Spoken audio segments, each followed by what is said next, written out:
ఈ 10 ఆశీర్వాదాలు అవసరమై ఉన్నది. ఇందులో ఏ ఒక్కటి లేకపోయినా చాలా ఇబ్బంది పడే అవకాశాలు ఉంటాయి. అయితే ప్రభు నమ్మదగిన వాడు, మన ప్రభు నమ్మదగిన వాడని లేఖనాల్లో మనం చూస్తున్నాము. ఆయన మాట ఇచ్చి మర్చిపోవటానికి మానవుడు కాదు, జీవము గల దేవుడు. పిల్లరా, ఈ 10 వాగ్దానాలు ఎవరి జీవితంలో నెరవేర్చబడితే, ఎలా నెరవేర్చబడితే, ఎలా ఇవ్వబడితే, ఎలా పొందుకోవాలి అని లేఖనాల్లో 10 బ్లెస్సింగ్స్ ఏమిటి చాలా జాగ్రత్త మనసు పెట్టి మీరు ఆలోచించండి. చివరి వరకు మీరు చూడండి. ఈ వీడియో మొత్తం చివరి వరకు మీరు చూడండి. ఒక్క వాగ్దానం కూడా విడిచిపెట్టకుండా 10 వాగ్దానాలు మనం సొంతం చేసుకుందాం. బైబిల్ ఉన్నవారందరూ కూడా తీసుకోండి. ఆ లాస్ట్ ఉన్నవారు, ముందున్నవారు అందరూ కూడా ప్రతి ఒక్కరు కూడా మాట్లాడింది మనం మనసు పెడదాం. ఎందుకంటే మనము దీవించబడడం వలన, మనం ఆశీర్వదించబడడం వలన దేవుడు దీవులు మనం సొంతము చేసుకోవడం అనేకులకి సాక్షిగా మనం వాడబడతాం. దేవుని మహిమపరచే వరకు మనం ఉంటాం. దేవుని బ్లెస్సింగ్ ఎంత గొప్పదంటే పిల్లరా, కాస్త మనసు పెడదాం. లేఖనాల యందు ప్రతి లేఖనములో దేవుడు మన కొరకు సిద్ధపరిచిన ఈ పరిశుద్ధ గ్రంథములో ఆశీర్వాదాలు మనం పొందుకుందాము. మొదటిగా గలాతీ రాసిన పత్రికలో లేఖనము అపోస్తలుడు పౌలు గలాతీ సంఘంతో మాట్లాడుతున్నాడు. ఏమని మాట్లాడుతున్నాడు? 3:14 అబ్రహాము పొందిన ఆశీర్వాదములు క్రీస్తు యేసు ద్వారాగా అన్ని జనులకు కలుగుటకే క్రీస్తు మన కోసము శాపమై మనలను విమోచించును.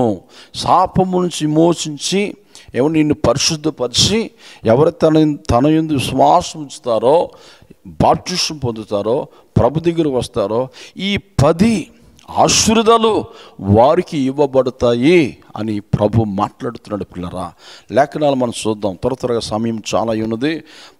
ప్రతి ఒక్కరు కూడా లేఖనాలు మనం పరిశోధన చేద్దాం. అబ్రహాము ఆదికాండము 12వ అధ్యాయము 2వ వచనంలో నిన్ను గొప్ప జనాంగముగా చేసి నిన్ను ఆశీర్వదిస్తాను. ఏంటంట? గొప్ప జనాంగముగా నేను చేస్తాను. నో డౌట్, అబ్రహాము నిన్ను గొప్ప జనాంగముగా నేను ఆశీర్వదిస్తాను. ఆశీర్వదించి రెండో ఆశీర్వాదం ఏంటో తెలిసిన? చూడండి, అబ్రహాంతో దేవుడు చెప్తున్న మాటలండి ఇవి ఇప్పుడు చెప్పబడ్డాయి. అన్నీ ఉన్నప్పుడు కాదండి, అన్నీ కలిగి ఉన్నప్పుడు కాదు. ఏమీ లేనివాడు, ఒంటరివాడగా, తాను భార్య, తాను దేవుడు రమ్మన్నారు, బయటకు వచ్చేసారు. దేవుడు వెళ్ళమన్న ప్లేస్కి వెళ్ళారు. అప్పుడు దేవుడు వారితో అంటున్నాడు, ఈ 10 ఆశీర్వాదాలు, ఈ 10 దీవెనలు నీకే అబ్రహాముకే కాదు. అబ్రహాముకే అయితే మన దేవుడు స్వార్థపరుడు అయిపోతాడు. అబ్రహాములాగా మనము శ్వాసము కలిగి ఉంటే ఆ వాగ్దానాలు అనుకుని దేవుడు నెరవేరుస్తాను అంటున్నాడు మన జీవితంలో. చూద్దాం బైబిల్ గ్రంథంలో 2వ వాగ్దానం మనం చూద్దాం. ఆదికాండము 12:3 మనం చూస్తే, భూమి యొక్క సమస్త వంశములు నీ యందు ఆశీర్వదించబడును. మొదటి ఆశీర్వాదము, నేను నిన్ను ఆశీర్వదిస్తాను గొప్పగా. రెండోది, నీ ద్వారాగా ప్రపంచములో ఉన్న వంశాలను ఆశీర్వదిస్తాను. ఈ రోజున ప్రపంచమంతా కూడా ఎవరు జ్ఞానం వాడుతున్నారని ఆలోచన చేస్తే అబ్రహాము సంతతి నుంచి వచ్చిన జ్ఞానాన్ని, ఈ నైట్ కావచ్చు, కరెంటు కావచ్చు, మైక్ కావచ్చు, లేక సెల్ ఫోన్ కావచ్చు, ఈ యూదుల నుంచి, అబ్రహాము సంతతి నుంచి వారు ఉత్పత్తే ప్రపంచానికి దీవెనకరముగా. మీరు చూడండి బాగా చరిత్రలో ప్రపంచమంతా కూడా అబ్రహాము సంతతి ద్వారాగా వింతలు చూస్తున్నారు.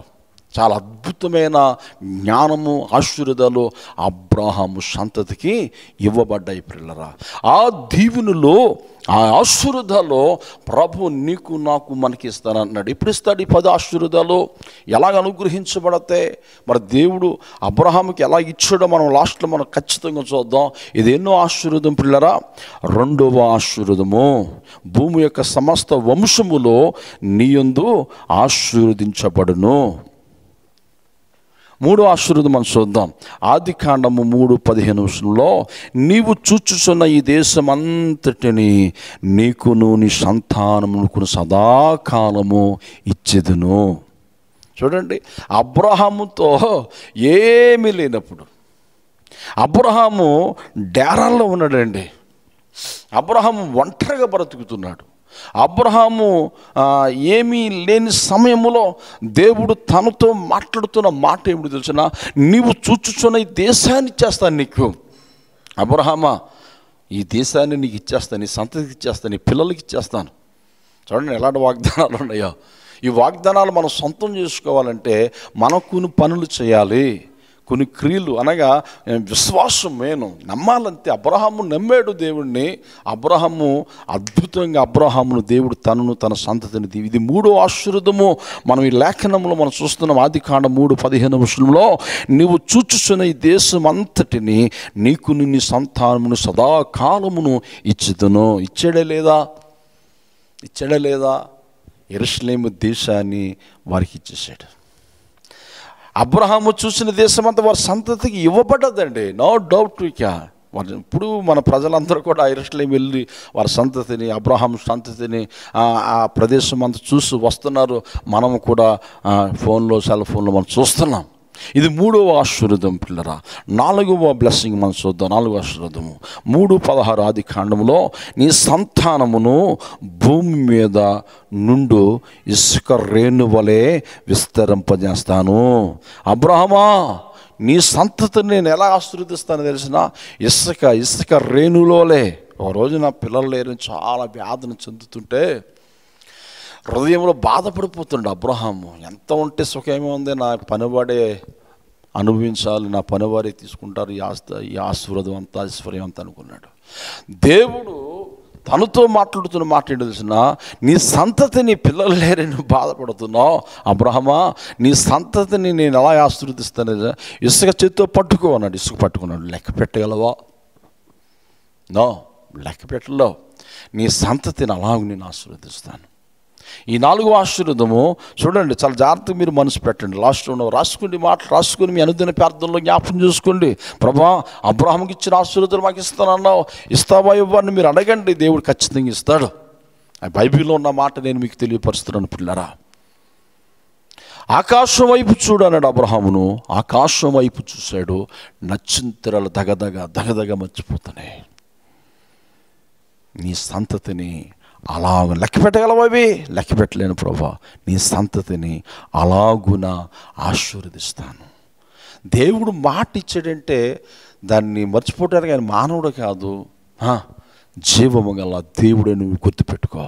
దేవుడికి స్తోత్రం. అందుకే ఆయన ఎద్దుకు వచ్చిన వారికి, ఆయన ప్రార్థించిన వారు ఎంత మాత్రం త్రోసివేనన్నాడు. ఆయన ఇచ్చేస్తాడు, ఆశీర్వాదాలు దీవిస్తాడు, కానీ నువ్వు నిలబెట్టుకున్న దమ్ము మనకు ఉండాలి. దేవునికి స్తోత్రం. అందుకే అంటున్నాడు 4వ ఆశీర్వాదం కదా. 5వ మాట మనం త్వరగా ముందుకు వెళ్దాం. చాలా అద్భుతంగా అంటే ఈ మాటలో మీరు లాస్ట్ వరకు వినండి. ఈ 10 ఆశీర్వాదాలు మీరు సొంతం చేసుకోండి. Okay, thank you, God bless you. 5వ ఆశీర్వాదం ఆదికాండం 17:4 నీవు అనేక జనములకు తండ్రి వగుదువు. ఏమగుదువు? అనేక జనములకు నువ్వు తండ్రిగా పిలువబడతావు. ఎందుకంటే మా తాత ప్రార్థన చేశాడు, దేవుడు మాట్లాడాడు. మా విశ్వాసకర్త తండ్రి అబ్రహాము అని జనములకు తండ్రిగా నువ్వు పిలువబడతావు. చూడండి, పొట్టి జక్కయ్య యేసుప్రభుని చూడాలని మేడి చెట్టు గురించి వచ్చాడు. పొట్టువాడైన కనబట్టలేదు, జనాలు తొక్కేస్తారని మేడి చెట్టు ఎక్కాడు. వాళ్ళకి అందరికీ బాగా తెలుసు. అయితే మేడి చెట్టు యేసుప్రభుని చూడాలనుకోండి, యేసుప్రభు దారంటే వెళ్తూ ఆ చెట్టు దగ్గరికి వచ్చి నిలబడి, జక్కయ్య త్వరగా దిగుము అన్నాడు. జక్కయ్య హృదయం ద్రవించిపోయింది. అయ్యో, నా పేరు ఎలా తెలుసు యేసుప్రభుకి అని వెంటనే గబగబ దిగాడు. యేసుప్రభు తన ఇంటికి తీసుకుని వెళ్ళాడు. అందరూ గుసగుసలు మాట్లాడుకుంటున్నారు. కారణం ఏంటంటే జక్కయ్య పాపి అయిన మనుషుడు ముద్ర పడిపోయింది. ఈయన పాపి అని ఒక స్టాంప్ వేస్తారు ప్రజలు. అయితే జక్కయ్యలో విశ్వాసం రగులుకుంది. అయ్యా, నా పేరు పెట్టి నువ్వు పిలిచావు, నువ్వు గొప్ప దేవుడు, నువ్వు ఎంతలో నువ్వు ఆశ్చర్య కార్యాలు, చనిపోయిన వారిని బతికిస్తున్నావు, చాలా చాలా అద్భుతాలు నీ ద్వారా జరుగుతున్నాయి ప్రభా, నీవు నాకు కావాలి ప్రభా అని ఇంటికి తీసుకుని వెళ్ళాడు. ఈ ప్రజలందరూ గుసగుసలు పాపి అయిన జక్కయ్యతో యేసుప్రభు మాట్లాడడం ఏంటి అని అక్కడ ప్రజలు మాట్లాడుతుంటుంటే ఆ మాటలు జక్కయ్యని వినబడి జక్కయ్య ప్రభుత్వం అంటున్నాడు. చాలా అద్భుతమైన మాట అన్నాడు. ప్రభా, నేను పాపినే, అయితే ఎవడ యొద్ద నేను అన్యాయంగా నేను తీసుకున్నాను వాడికి తిరిగి 4 వంతులు చెల్లించి ఇచ్చేస్తాను తిరిగి. దేవునికి స్తోత్రం. కానీ నువ్వు నాకు కావాలయ్యా, నేను నీ కుమారుడిగా ఉండాలి, నువ్వు నా తండ్రిగా ఉండాలి. నీ బిడ్డగా నేను అంగీకరించబడాలి అని జక్కయ్య ఎప్పుడైతే అలా అంటున్నాడో, యేసు ప్రభు అద్భుతమైన మాట మాట్లాడుతున్నాడండి. ఏమండి, లోక సువార్త 19:8 లాస్ట్ మాటలు మనం చూస్తే, ఇతడును అబ్రహాము కుమారుడే, ఈ ఇంటికి రక్షణ వచ్చి ఉన్నది. ప్రైజ్ లా. అందుకే అంటాడు ఇక్కడ ఈ 5-6వ మాటలో, అనేక జనములకు నువ్వు తండ్రిగా నువ్వు పిలవబడతావు. 5వ మాటలో అంటే జనములకు ఎవడైతే ఈ భూమి మీద తరతరాలు ఎవడైతే యేసు ప్రభుని విశ్వాసం అబ్రాహాము సంతతిలో దేవుడు చేర్చేస్తానన్నాడు. నో డౌట్, అసలు సందేహం పడవలసిన పని లేదు. ఇంకా అంటే ఎవడైతే విశ్వాసం నుంచి బాప్తిస్మం పొందాడో అబ్రాహాము సంతతే ఈ 10 ఆశీర్వాదాలు వాడు సొంతం అయిపోతాయి. అబ్రహాం మూల పురుషుడిగా, మూల తండ్రిగా మనకు అనుగ్రహించబడ్డాడు.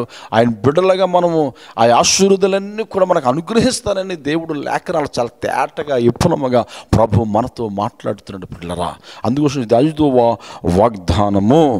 6వ వాగ్దానం మనం చూద్దాం. చూడండి, బైబిల్లో చాలా తీసుకున్న బైబిల్ అందరూ కూడా 6వ వాగ్దానము. ఈ 6వ వాగ్దానము ఆదికాండము 22:17 వచనము. 17వ వచనము, నీ సంతతి వారు తమ శత్రువుల గవిని స్వాధీనపరుచుకుందరు. నీ సంతతి వారు, శత్రువులు నీ సంతతి ముందు నిలవలేరు. కారణం ఏంటి తెలిసిన? నీ సంతతిని నేను ఆశీర్వదిస్తానది. ఇది చాలా ప్రాముఖ్యమైన అంశం అండి. నీ శత్రువులు నిలవలేరు నీ సంతతి ముందు. మరి ఐగుప్తు నుంచి వారు కానానికి, వారు లక్షల ప్రజలు చూడండి, ఐగుప్తు నుంచి కానానికి వారు వచ్చినప్పుడు మార్గదర్శులు ఎరుకో, మరి చాలా మరి ఎర్ర సముద్రము, ఎరుకో పట్టణము, ఇవన్నీ వారికి ప్రత్యక్షపరచబడినప్పుడు, వారికి ఎదురైనప్పుడు వారు ఎరుకో రాజులతో సాహిత్యము ధైర్యము పోయి పిరికి వారు ఉన్నారంట. వారిని పట్టుకుని వారిని జయించారు. వారి స్థలాలను వీరు స్వాధీనపరుచుకున్నారు.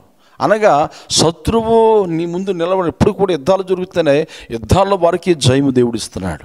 అది వాగ్దానము, వారికి చేయబడిన వాగ్దానం అండి. అంటే కొన్నిసార్లు మరి అపజయం వచ్చింది కదండి మీరు అనొచ్చు.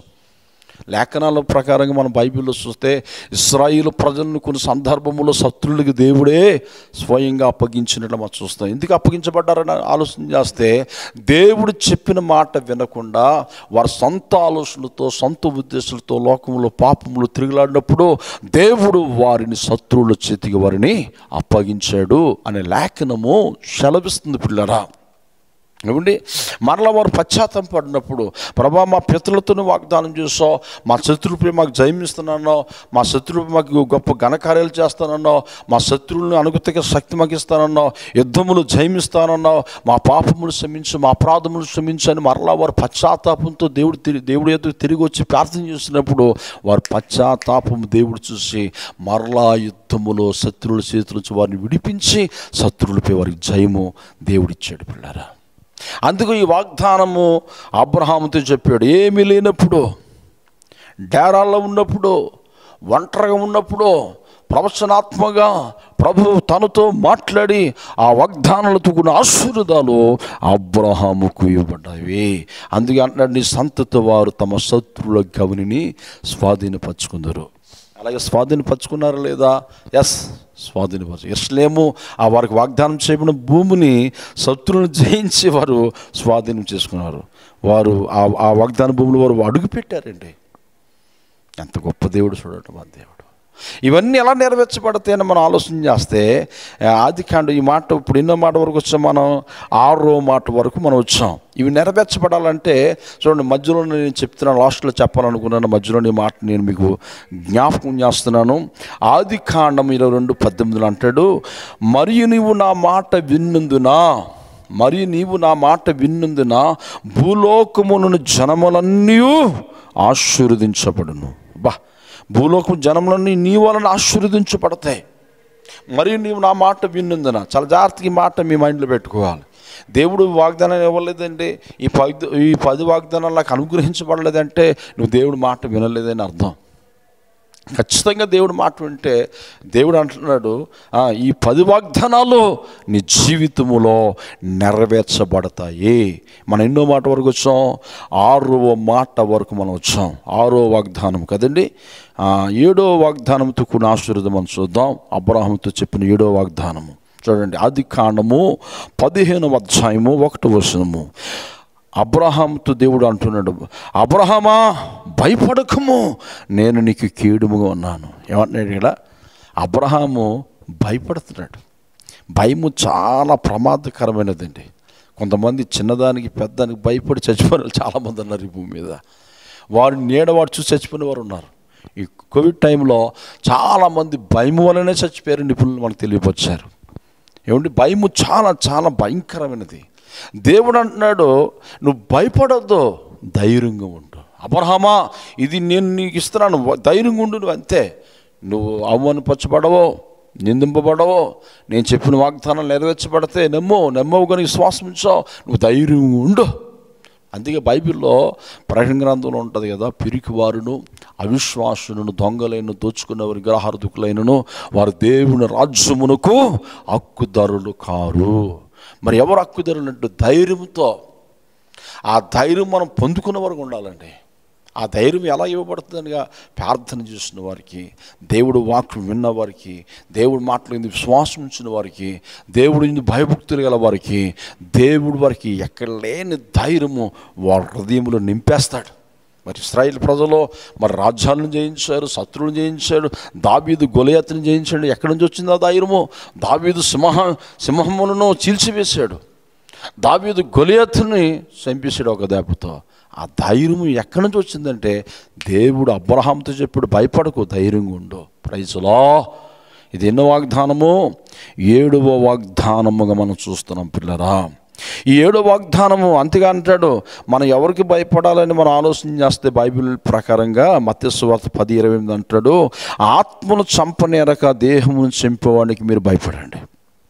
ఈ లోకంలో ఎవరికి భయపడవలసిన పని లేదు. ఎవరికి భయపడాలి మరి? ఆత్మను, దేహమును కాకుండా ఆత్మను చంపగోరిన వాడికి భయపడమన్నాడు. అనగా మన ఆత్మను నరకములో పడద్రోసే దేవుడికి మనం భయపడాలి. అమ్మో, దేవుడి విరోధంగా మాట్లాడితే, దేవుడికి విరోధంగా మనం ఆలోచన చేస్తే మనం అగ్ని గుండములు పడద్రోయబడతాం. భయభక్తులు కలిగి ఉండాలి, పరిశుద్ధత కలిగి ఉండాలి అని మనము దేవునికి భయపడి భక్తి చేసి మనం నిలిచి ఉంటే దేవుడు మనతో అంటున్న మాట ఏమిటో తెలిసిన పిల్లరా, భయపడకు, ధైర్యంగా ఉండో, ఆ ధైర్యం నేను నీకు ఇస్తాను అని. పరిశుద్ధత కూడా నీకు ధైర్యం ఇవ్వబడుతుంది. పరిశుద్ధత లేని వాడికి ధైర్యం ఉండదండి.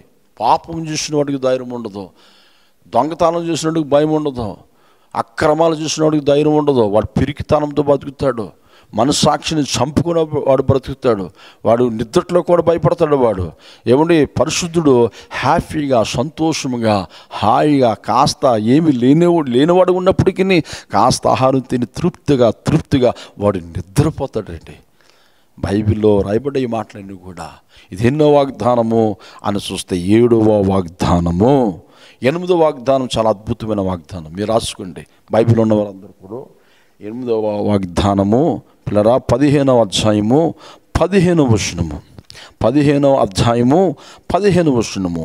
నువ్వు క్షేమముగా నీ పితరుల యొద్దకు పోయుదువు, మంచి వృద్ధాప్య ముందు పాత పెట్టబడదువు. మంచి ముసలితనం ముందు, నువ్వు క్షేమముగా నీకు ఇవ్వబడిన దినములు, ఆయుష్ దినాలు 70 సంవత్సరాలు, అధిక బలం ఉంటే 80 సంవత్సరాలు, నీకు ఇవ్వబడిన నిండు దీర్ఘాయువు నేను నీకు ఇస్తాను. నువ్వు క్షేమముగా నువ్వు నా యొద్దకు వస్తావు, నిద్రిస్తావు. ఎంత మంచి బలమైన వాగ్దానం అండి.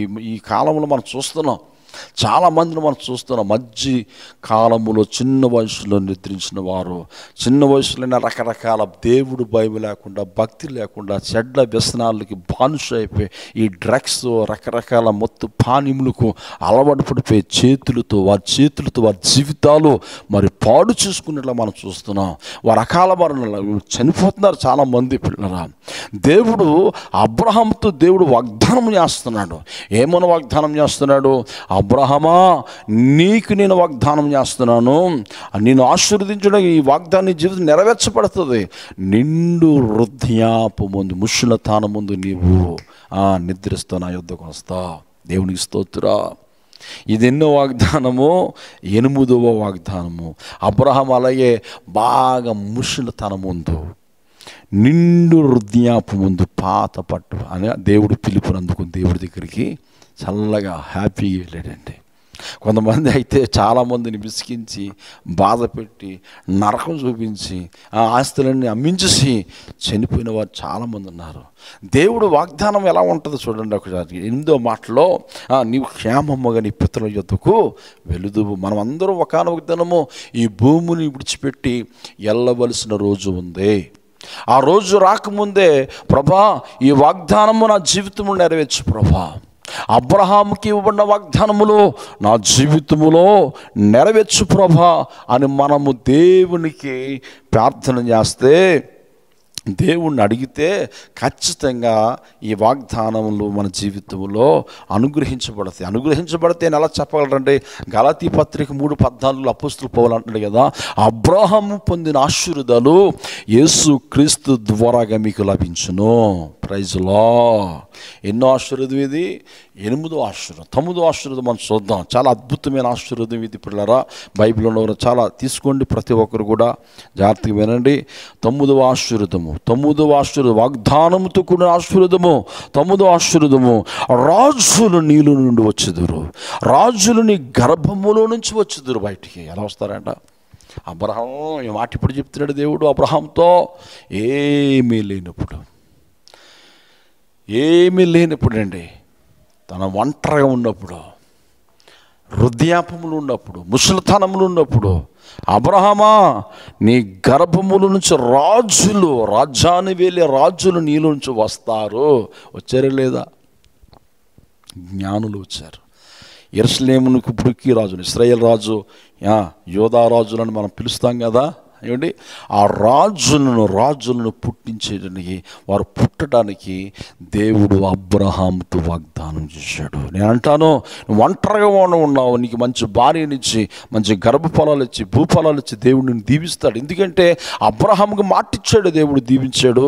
పరిశుద్ధాత్మ దేవుడు అపోస్తలుడు పౌలు ద్వారా అన్నాడు, అబ్రహాముకి ఇచ్చిన ఆశీర్వాదములో నేను నీకు అనుగ్రహిస్తాను, నీ సంతతిని నేను ఆశీర్వదిస్తాను. ఇది 9వ ఆశీర్వాదం. రాసి పెట్టుకో పిల్లరా. దేవుడు వాగ్దానం చేసిన వాటిని మనం పొందుకోవాలి. మనం పొందుకొని తీరాలి అంటే పరిశుద్ధత కావాలి, విశ్వాసం కావాలి, దేవుడిది భయభక్తులు కలిగి ఉండాలి. యథార్థవంతులకు ఏ మేలు చేయక మానను అని బైబిల్లో చాలా విఫలముగా, చాలా తేటగా ప్రభు లేఖనాలు మనకు బోధిస్తున్నాయి. యథార్థతను మనం విడిచిపెట్టకూడదు. అబ్రహాము లాంటి విశ్వాసం, అబ్రహాము లాంటి ప్రార్థన, అబ్రహాము లాంటి ఏమిటి భక్తి మనం చూసినప్పుడు ప్రభు మనల్ని ఆశీర్వదిస్తాడు. దేవునికి స్తోత్రం. ఎన్ని ఆశీర్వాదాల కొరకు చెప్పి నీ గర్భం నుంచి ఇప్పుడు వచ్చారు సైంటిస్టులు వచ్చారు, జ్ఞానులు వచ్చారు. సొలొమోను మహారాజు మహాజ్ఞాని, ఆయన కూడా అబ్రహాము సంతతి నుంచి వచ్చిన వాడే.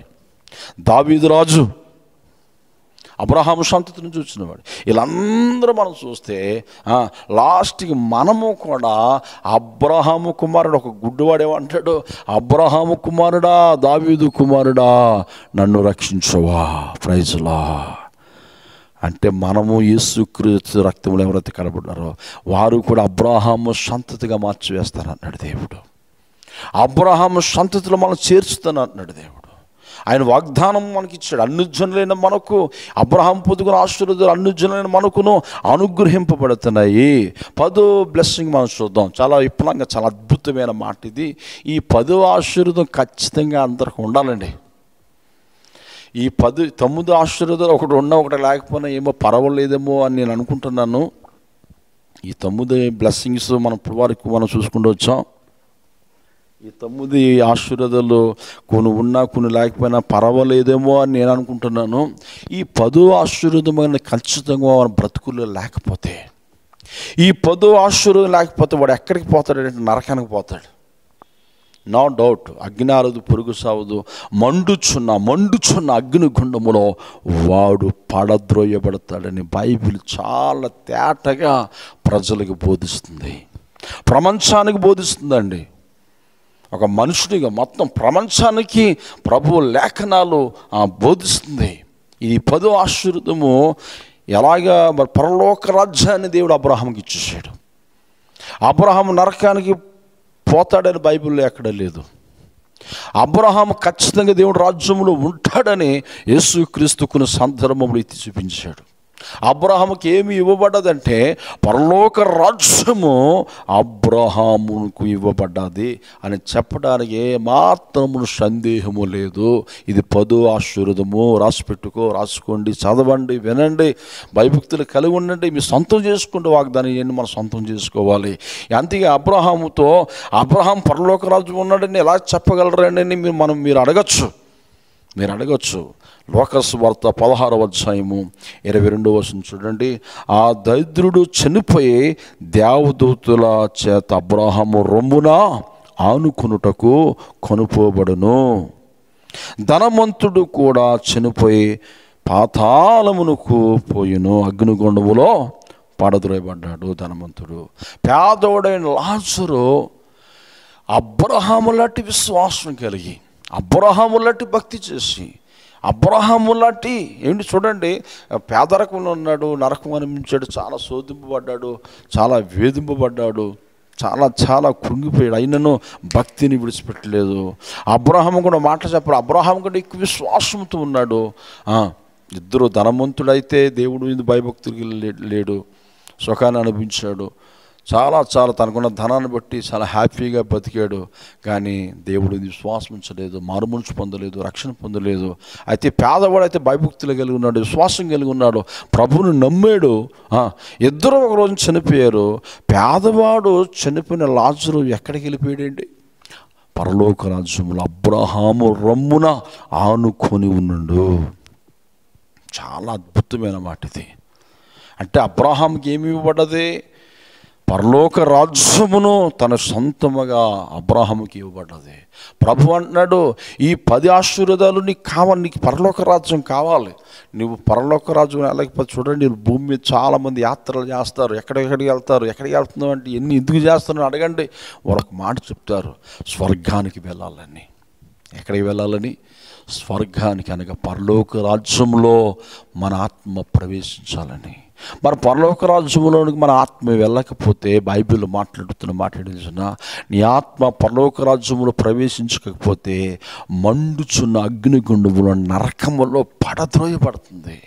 అందుకే ఈ సువార్త, ఈ మీటింగులు, కూటాలు, ప్రార్థనలు ఇవన్నీ ఎందుకంటే పిల్లరా, వ్యాపారం కాదండి ఇది. వ్యాపారం అనుకున్నవాడు మోసపోతాడు, వాడు నిజంగా శపించబడతాడు. ఇది వ్యాపారం కాదు. ఈ చర్చి అనగా, భక్తి అనగా, క్రీస్తు ప్రకటించినది వ్యాపారం కాదండి. ఆత్మల పట్ల ఒక ప్రత్యేకమైన ఒక దాహము. సర్వసృష్టికి వెళ్ళండి, సువార్తను ప్రకటించండి, ఈ మంచి మాటలు వరకు బోధించండి, వారి ఆత్మలను మీరు రక్షించండి అని ప్రభు మనకు చెప్పిన మాటలు ఇవి. ప్రభు మనకి బోధించిన ఆ బోధ.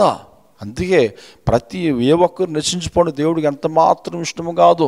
కోత విస్తారం ఉంది ఆత్మలో. ఎక్కడ చూస్తే అక్కడ వేల లక్షల కోట్ల ప్రజలు ప్రపంచంలో తిరుగులాడుతున్నారు. ఈ ప్రజలందరిని రక్షించడానికి ముందుగా మనల్ని ఎన్నుకున్నాడు ప్రభు. మనతో చెప్తున్న మాట ఏంటంటే, వారి సువార్తను ప్రకటించండి. సువార్త ప్రకటన అపోస్తుల పౌలు సమయం ముందును ఆ సమయం ముందును, రాత్రి అనగా పగలనగా అపోస్తుల పౌలు సువార్తను ప్రకటించాడు. కొన్ని సందర్భాలు అంటాడు, అపోస్తుల పౌలు సువార్త చేయకపోతే నాకు శ్రమ, ఇష్టపడి చేస్తే నాకు జీవితం వస్తుంది, దేవుడు మెచ్చుకుంటాడు. ఇదిగో నా పొరుగు కడముట్టించింది, జీవ కిరీటం నా కొరకు దాచిపడి ఉన్నది, నేను ఆయన పని మానను, సువార్త ప్రకటిస్తాను. ఆ ఆశ, ఆ తృప్తి, ఆ యొక్క విశ్వాసముతో మనము ఆత్మల పట్ల ఒక ప్రత్యేకమైన వేదన అనగా ప్రత్యేక భారము కలిగి మనం ముందుకు వెళ్ళాలని దేవుడు బైబిల్ మనకు బోధించింది. ఎందుకంటే ఒక్కసారి పాతాళంలో మనుషుడు ఆత్మ పడద్రోయబడితే మరలా తిరిగి బయటికి రాలేడు. అందుకంటే యేసుప్రభు కొన్ని సందర్భంలో చెప్తున్న మాట, మీ శోధనలో ప్రవేశించుకున్నట్లో మెలకువ కలిగి ప్రార్థన చేయండి. శోధన అంటే ఈ శోధనలు వస్తుంటే పోతుంటే ఇవన్నీ మామూలే. అసలైన శోధన నరకమని శోధనలో పడకుండా, నరకమని శోధనలో పడితే మళ్ళీ నువ్వు రాలేవు. ఆ శోధనలో ప్రవేశించుకున్నట్లు భూమి మీద బ్రతికినంత కాలము మెలకువ అనగా ఆత్మజ్ఞానముతో, ఆత్మశక్తితో, ఆత్మీయ నడిపింపుతో మనం నడిపింపబడాలి. మనము చేసిన ప్రతి అడుగు తూసు తప్పకుండా మనం వేయాలి. యథార్థంగా మనం బ్రతకాలి. మెలుకు కలిగి మన ఆత్మీయ జీవితం కొనసాగిస్తే ప్రభు అంటున్నాడు, అబ్రాహాముకి ఇచ్చిన వాగ్దానం పరలోక రాజ్యంలో ప్రవేశించిన మిమ్మల్ని కూడా నేను మీకంటే ముందు వెళ్ళి పరలోక రాజ్యములో మంచి భవంతులు కట్టి మరలా వస్తాను, మొదటి రాకడలో వస్తానన్నాడు యేసుప్రభు, వచ్చాడు. రెండో రాకడలో మరలా వస్తానండి, ఖచ్చితంగా వస్తాడు. రెండో రాకడలో మనందరం రెప్పపాటులో, నిద్రించిన వారు రెప్పపాటులో సమాధి నుంచి బయట వస్తారు. మనము వస్తాం, మనం కూడా ఉన్న పాటున ఎత్తబడతాం, పరలోక రాజ్యంలో ప్రవేశిస్తాం. ఆ ధన్యత, ఆ కృప, అటు భాగ్యము మనందరికీ దేవుడు అనుగ్రహించును గాక. ఇది ఎన్నో ఆశీర్వాదము, 10వ ఆశీర్వాదం. అందుకే గలాతీ పత్రిక 3:14 అబ్రహాము పొందిన ఆశీర్వాదములు క్రీస్తు యేసు ద్వారా మీకు అన్ని జనులకు మీకు కలుగుటకి. క్రీస్తు మన కోసము శాపమై మ్రాను మీద వేలాడాడు.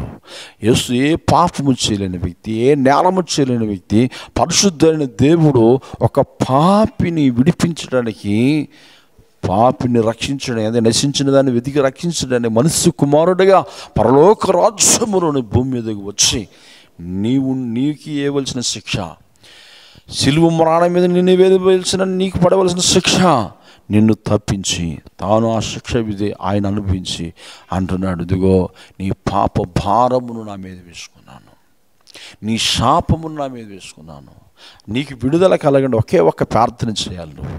నేను నీ కొరకు ప్రాణం పెట్టానని, నీ పాపిని నిన్ను రక్షించడం నేను వచ్చానని నీ హృదయం ముందు శ్వాసం ఉంచి నీ నోటితో ఒప్పుకో, నీవు రక్షించబడిపోతావు. నో డౌట్, నో సందేహం. ప్రపంచానికి చెప్తున్న మాట ఇది. ఒక దేశానికి, ఒక రాష్ట్రానికి, లేక ఒక ప్రాంతానికి కాదండి, ప్రపంచానికి ప్రభువు చెప్తున్న మాట ఏంటి తెలిసినా, నేను నీ కొరకు ప్రాణం పెట్టాను, నీకు రక్తం చిందించాను, నేను పాపిని అని నువ్వు ఒప్పుకుని నీ హృదయం శ్వాసం నుంచి నోటితో ఒప్పుకుంటే నువ్వు పరిశుద్ధుడిగా మారిపోతావు. No doubt. ఈ రోజున అనేకులు త్రాగుబోతులు, తిరుగుబోతులు, నరహంతకులు, జోజగాళ్ళు, రకరకాల వ్యసనాలకు బానిస అయిపోయిన వారు పాప ఊబిలో ములుగు తేలుతూ, నా జీవితం అయిపోయింది, నా బ్రతుకు అయిపోయింది, నన్ను ఎవరు రక్షించలేడు, సాగు నా కళ ముందుంది అనుకున్నవారు దేవుని స్వార్థ విని, దేవుడి మాటలు విని వారి బ్రతుకులు మార్చుకొని పశ్చాత్తాపం పడ్డారు. దేవుడు వారిని పరిశుద్ధులుగా మార్చేసాడు. ఈ రోజున వేల లక్షల సాక్ష్యాలు ప్రపంచంలో మనం చూస్తున్నాం. ఒకప్పుడు నేను తాగుబోతును, తిరిగిపోతూ ప్రభువు నన్ను రక్షించాడు, ప్రభు నన్ను పరిశుద్ధుడిగా మార్చాడు. ఈ పరిశుద్ధికి నేను ఈ రక్షణ పొందడం నేను హరుగుడును కాను, మందిరంలో అడుగుపెట్టిన హరుగుడును కాను, హరుగుడుగా ప్రభు నాకు అటు ధన్యత నాకు అనుగ్రహించాడు. ఎట్టు పాపేనును, బైబిల్ లేఖనాలు చెప్తుంది ఏమిటి, ఎట్టు పాపేనును ఆయన యుద్ధకు వచ్చి హృదయం దేవుడు ఆయన రక్తం నా కొరకు చిందించాడు, నా కొరకు ప్రాణం పెట్టాడు, సమాధి చేయబడ్డాడు, తిరిగి లేచాడు అని విశ్వాసం ఉంచితే నిజంగా నీవు పరిశుద్ధుడిగా మారిపోతావు, నిందారహితుడిగా మారిపోతావు. No doubt. దావీదు పాపం చేశాడు, పశ్చాత్తాపడ్డాడు, ప్రభాని పరిశుద్ధత తీసేద్దన్నాడు, దేవుని బ్రతిమలాడు, నరహత్య చేశాడు, చంపేశాడు ఒక మనిషిని దారుణంగా, పాప ఊపిలోకి వెళ్ళిపోయాడు. ప్రవర్త వచ్చి హెచ్చరించినప్పుడు తన పాపమును తన నోటితో ఒప్పుకొని విడిచిపెట్టినప్పుడు దావీదుని దేవుడు పరిశుద్ధుడిగా మరలా మార్చేశాడు. దేవుడు సాక్ష్యం ఇస్తున్నాడు దావీదు కొరకు, దావీదు నా హృదయానుసారణ వ్యక్తి, దావీదు పరిశుద్ధుడు, నా ఆజ్ఞలు గైకున్నవాడు. ఎప్పుడు చెప్తున్నాడో, దావీదు పశ్చాత్తాపము పడినప్పుడు, నీవు నేను మనము అది చిన్నదైన పెద్దదైన పాపాన్ని విడిచిపెట్టి పశ్చాత్తాపం పడినప్పుడు నువ్వు దేవుని దృష్టిలో పరిశుద్ధుడిగా ఉంటావు. 10 ఆశీర్వాదాలు, ఈ 10 బ్లెస్సింగ్స్ నీకు ఖచ్చితంగా నీ పిల్లలకి ఇవ్వబడతాయి. ఈ బ్లెస్సింగ్స్ అన్నీ కావాలి. నువ్వు ఒంటరివాడిగా పుడతావు, తెలియగలవు. పుట్టిన తర్వాత నీ జ్ఞానం కావాలి, చదువు కావాలి, ఒక ఉన్నతమైన భవిష్యత్తు కావాలి, మంచి భార్య కావాలి, తర్వాత బిడ్డలు కావాలి, సంపద కావాలి, ఏమండి నీకు ధైర్యం కావాలి, నువ్వు అడుగుపెట్టే స్థలం దీవించబడాలి. ఎవడన్నా శాపం కోరుకుంటాడా, శపించబడే జీవితం ఎవడన్నా కావాలని అనుకుంటాడా? ఎవడు అనుకోడండి. అన్ని దీవులు కావాలి, ఆశీర్వాదాలు కావాలన్నాడు. ప్రభు అంటున్నాడు, అబ్రహాము నా మాట విన్నాడు, నా మాట ప్రకారం నడుచుకున్నాడు, అన్ని విషయంలో అబ్రహామును దీవించాను, నీవు నా మాట వింటే అన్ని ఆశీర్వాదాలు నేను నీకు ఇస్తాను. No doubt. నేను ఖచ్చితంగా నీకు అనుగ్రహిస్తాను అని ప్రభు ఆ గలతీ రాసిన పత్రిక అపోస్తలుడు పౌలు ద్వారాగా ఇదిగో అబ్రహాము పొందిన ఆశీర్వాదాలు క్రీస్తు యేసు ద్వారా మీకు లభించును. ఇది నమ్మదగినది, నమ్మండి, విశ్వాసించండి. దేవుడి వైపు చూస్తూ ఈ భూమి మీద అంతకాలం మనం ఉన్నాం, కొంతకాలము కూడా ఆ వాగ్దానాలన్నీ మన జీవితంలో నెరవేర్చబడి ఆయన మన కొరకు సిద్ధపరిచిన పరలోక రాజ్యమును మనం స్వతంత్రించుకునుగాక. ప్రభు మనలను, మన కుటుంబాలను ప్రభు దీవించునుగాక. God bless you. మహాగణుడా, మహోన్నతుడా, ఇంతవరకు శ్రేష్టమైన 10 వాగ్దానాలు మీరు మాతో మాట్లాడారు. ఈ 10 వాగ్దానాలు మా జీవితంలో జయప్రదం అనుగ్రహించండి నాయనా.